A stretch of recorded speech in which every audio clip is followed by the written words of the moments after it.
Hola, soy el doctor José Ernesto Contreras Pulido y hoy quiero hablarles sobre el tema Jesús es el Señor y Cristo. Después de ser bautizado por el Espíritu Santo e investido de poder de lo alto el día de Pentecostés, Pedro el apóstol, ese mismo día usó las llaves que le prometió Jesucristo para abrir el reino de los cielos primeramente a los judíos y posteriormente en su predicación en la casa de Cornelio, también a los gentiles. La Biblia dice que ese día de Pentecostés hubo un gran estruendo y se juntó la multitud que estaba confusa porque cada uno oía a los discípulos predicarles en su propia lengua o idioma.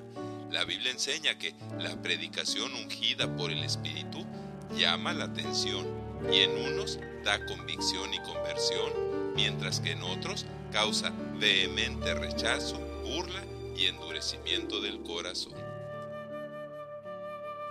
También dice que ese día Pedro, poniéndose en pie con los 11, alzó la voz y dijo: varones judíos y todos los que habitan en Jerusalén, que sea notorio que estos no están ebrios, sino que es lo dicho por el profeta Joel.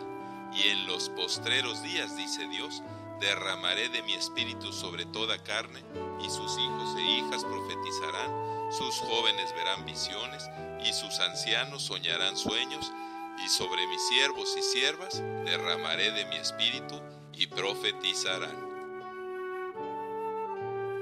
Y refiriéndose a las profecías del apocalíptico fin del mundo, dijo: y daré prodigios arriba en el cielo y señales abajo en la tierra, sangre, fuego y vapor de humo, y el sol se convertirá en tinieblas y la luna en sangre, antes que venga el día del Señor grande y manifiesto, o sea, el juicio final del mundo.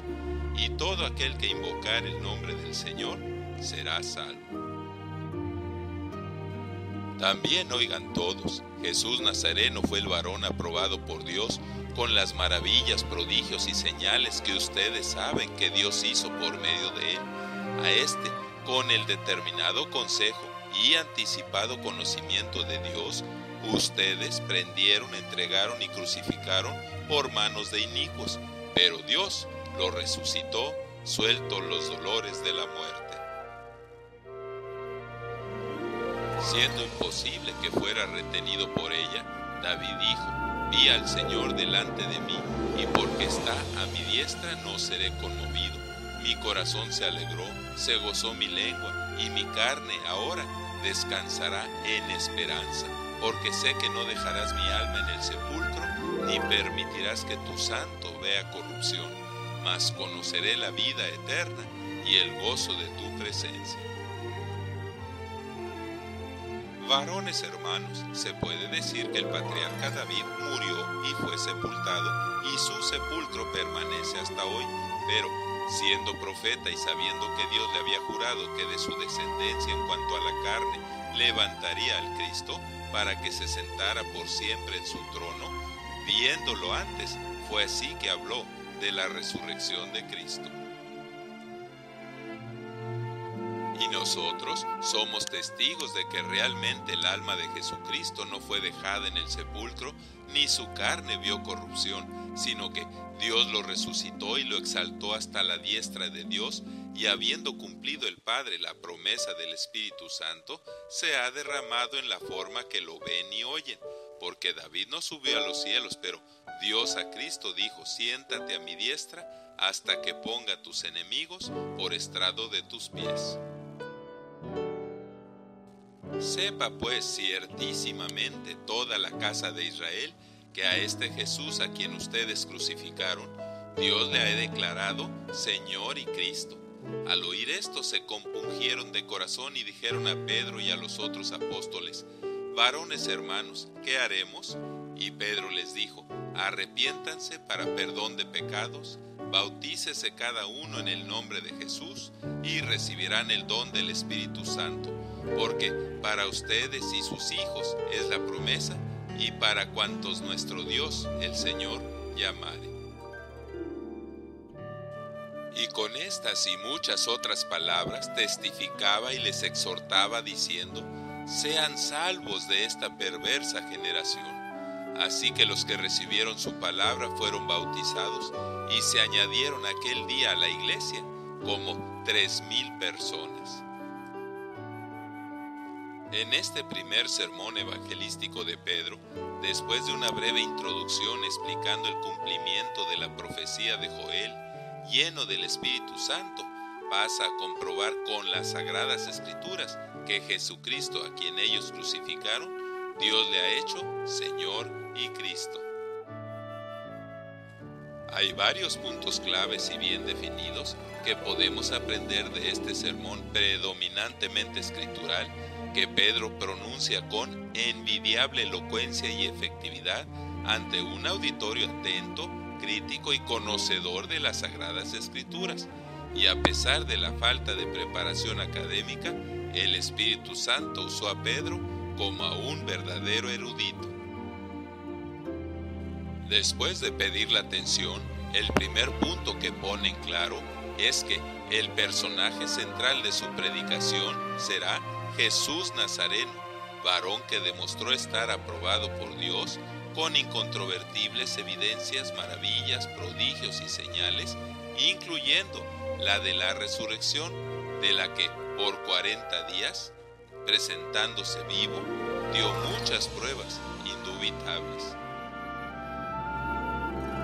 Tales argumentos no garantizan que el auditorio acepte, reciba, aplauda y crea lo que predicamos, pero sí evita que pueda descartarse el argumento como falso o fundamentado en dogmas, prejuicios o suposiciones humanas.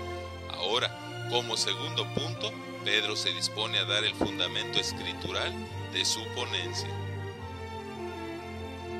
Como Pablo tiempo después, Pedro afirma que Cristo, por el determinado consejo y anticipado conocimiento de Dios y no como un lamentable suceso, murió por nuestros pecados, fue sepultado y resucitado al tercer día, y todo conforme a las Escrituras y a lo profetizado por David y en los salmos mesiánicos.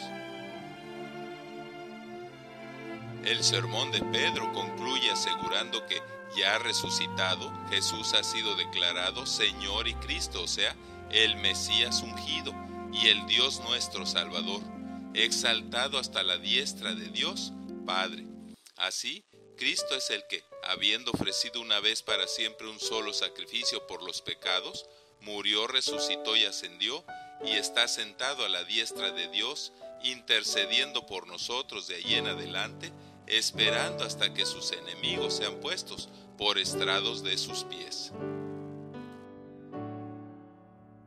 El sermón termina contestando la pregunta del auditorio: ¿qué haremos? Y Pedro invita a cuantos el Señor nuestro Dios llamare al arrepentimiento y a poner su fe en Jesús, el Señor y Cristo, confiando en que el Espíritu llamará a su corazón, le dará la fe necesaria para creer, aceptar, recibir y confesar a Jesucristo como su Salvador y el don del Espíritu Santo.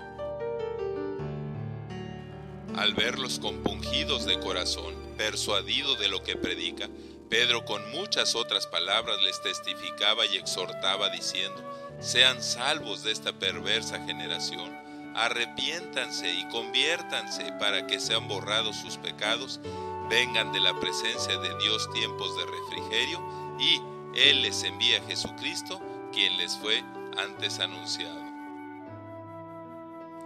Asombrado por la tremenda respuesta del auditorio, alaba a Dios por su grande misericordia al concederle una grande cosecha de personas, de acuerdo con la promesa que dice: porque como desciende de los cielos la lluvia y la nieve que riega la tierra y la hace germinar y producir, así será mi palabra.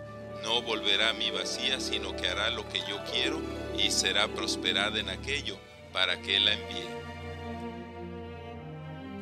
Fue así que, cuando Dios añadió a la iglesia a los que habían de ser salvos ese día, la iglesia creció de 120 a más de 3,000. Que Dios nos conceda el gozo de predicar a Jesucristo el Salvador, ungidos de tal manera con el poder del Espíritu Santo, para que nuestro Señor y Cristo añada cada día por decenas, centenas y millares a la iglesia nuevos salvos. Amén. Muchas gracias por su atención y es mi oración que Dios les siga bendiciendo ricamente. Así sea.